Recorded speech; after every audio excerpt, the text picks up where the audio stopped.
Hi guys, how are you? In the last video, we were talking about foundations specifically, but today we're going to be talking about foundations and consequences. And what are the consequences? Consequences are endocrine, immune, cardiovascular, and detoxification.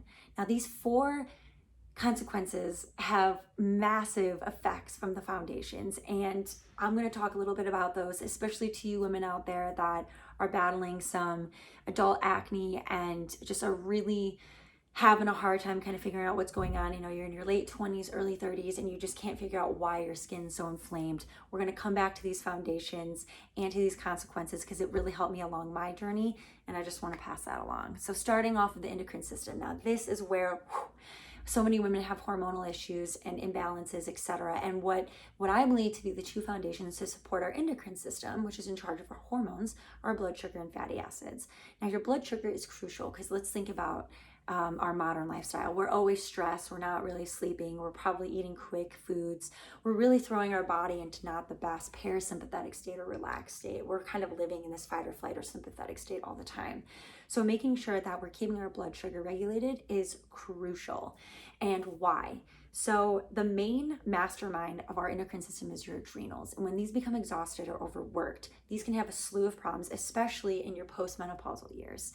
Our adrenals, once our ovaries have done their job, when we hit menopause, our adrenals take back, now are in charge of estrogen and progesterone and all of these sex hormones. But if our adrenals are fatigued from being exhausted over time for too long, they're not going to be able to take that on, which is when we have now massive issues that are happening with hot flashes and all of the complications that can become, possible in menopause years that are seen as, oh, this is just normal, but it's really not.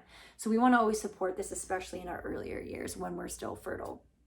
And the adrenal glands will keep releasing this hormone called cortisol that's putting you in this fight or flight because it just feels like we got to keep working, especially if we're in this blood sugar dysregulation going up and down. So in order to smooth this out, it's going to have so many benefits, because blood sugar, what does it cause? It causes inflammation, which can cause a whole slew of problems. And if our adrenals are exhausted and tired, then we're probably feeling exhausted and tired. And so is our liver, which is directly correlated with our adrenal glands. And if our liver is exhausted, which is the main intersection to everything in our body, then everything else is going to be off as well. So it's really crucial that we always come back to balancing our blood sugar, making sure we're eating, carbs, proteins, fats correctly in amounts, not eating refined processed sugar or carbohydrates, and really working on getting in this parasympathetic state. Now, fatty acids are also really crucial for the endocrine system. Why? Because our sex hormones, for example, are derived from cholesterol. And cholesterol, most people think is bad for you, but it can be and is super important for so many different functions within our body, especially our sex hormones. Now, our sex hormones are estrogen and progesterone primarily as women.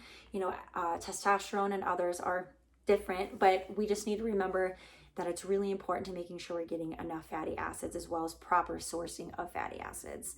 Not to mention that our cells are made up of fats, and the cell membranes are, and our hormones, to produce hormones, are within the hormone factories are in cells, and cells need to have the right membrane structure to communicate with take the hormones that are communicators in our body to bring them in and out of the cells. And if our cell walls are too weak from not enough fats or too rigid from too much, it's not going to be able to do its job. So we need to make sure that those are optimal.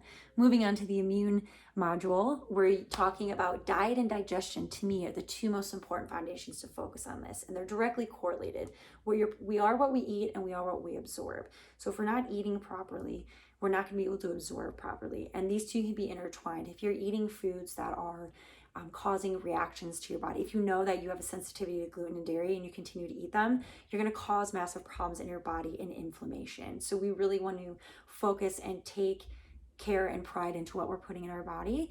If we're inflamed and maybe we have low stomach acid, or our gut's starting to inflame because we're eating things that aren't supposed to be in our bodies, it's going to cause a permeability to form within our gut lining, which is going to cause, normally it'd be like this, it's going to be weakened, and now we're getting these undigested particles from low stomach acid getting into our bloodstream, and now our body's going to be attacking it as if it's an invader, which causes a whole slew of problems like leaky gut and other autoimmune diseases, and we just don't need that. Again, facial acne as well is another sign. Moving on to the cardiovascular, the two foundations that I primarily see important to focus on the cardiovascular consequence are blood sugar regulation and fatty acids. Blood sugar, again, causing inflammation. We really need to keep this inflammation down. It's a huge problem in our modern day society and world and how we eat. And we really want to focus on keeping the inflammation down, not to mention when we get inflamed, it attacks so many parts of our body, and the cell lining and the cell wall, the endothelial lining within our arteries and our vessels and our veins, everything is super thin, almost like paper. And when it becomes inflamed, you're going to cause a lot of problems, cardiovascular, heart issues, etc. And we do not want that. Not to mention, we need to focus on just keeping it the strongest it can to move the blood in every way possible and keeping those tissues nice and safe. Now, adding into this are fatty acids, and fatty acids, fat is the main fuel source for the heart. It's the slow burn that keeps us going day in and day out. So it's really important that we eat fats, but it's important that we have the right kinds of fats, a great ratio of omega-3 to 6s, and making sure that we're not eating poorly sourced fats. Saturated fats are great, like eggs, whole milk, unprocessed meats, dark chocolate, etc. And really adding those in. Fish oil is another great one. So making sure that we're doing that. Again, cholesterol is super important for our body to perform certain functions. And dietary cholesterol does not affect your own cholesterol within your body. If we have too much, then our body makes less. If we have not enough, our body makes more. But it's really important when we're sourcing these fatty acids, what we really want to stay away from are LDLP or particle type ones, and these can form so many different plaques within our body. This is when we're having stroke or heart attack, and this is what we don't want. And again, if our body's inflamed because we're not eating correctly and our digestion is not good, then these plaques and inflammation can cause so many other problems. So now we're moving on into our detoxification. Now, this is the core of everything, because if we're putting crappy things inside of our body, we want to be getting them down and out, or if we're exposed to them. So the two most important things to me are digestion and hydration for this one. Hydration especially because we want to be able to move everything around between our lymphatic system.